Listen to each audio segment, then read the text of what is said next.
فإذا برق البصر وخسف القمر وجمع الشمس والقمر يقول الإنسان يومئذ أين المفر كلا لا وزر إلى ربك يومئذ المستقر ينبأ الإنسان يومئذ بما قدم وأخر بل الإنسان على نفسه بصيرة ولو ألقى معاذيره لا تحرك به لسانك لتعجل به إن علينا جمعه وقرآنه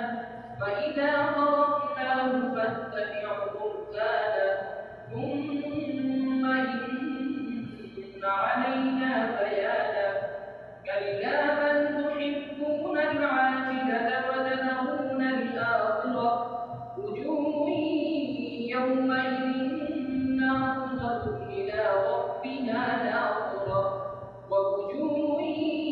يومئذ باسرة تظن أن يفعل بها فاقرة كلا إذا بلغت التراقي وقيل من راق وظن أنه الفراق والتفت الساق بالساق إلى ربك يومئذ المساق فلا صدق ولا صلى ولكن كذب وتولى ثم ذهب إلى أهله يتمطى أولى لك فأولى ثم أولى لك فأولى أيحسب الإنسان أن يترك سدى ألم يكن نطفة من مني يمنى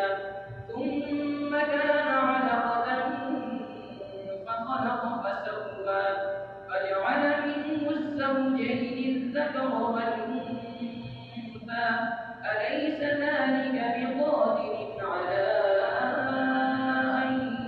يحيي الموتى. Thanks for watching. Don't forget to like, comment, share and subscribe to Al Wahid channel.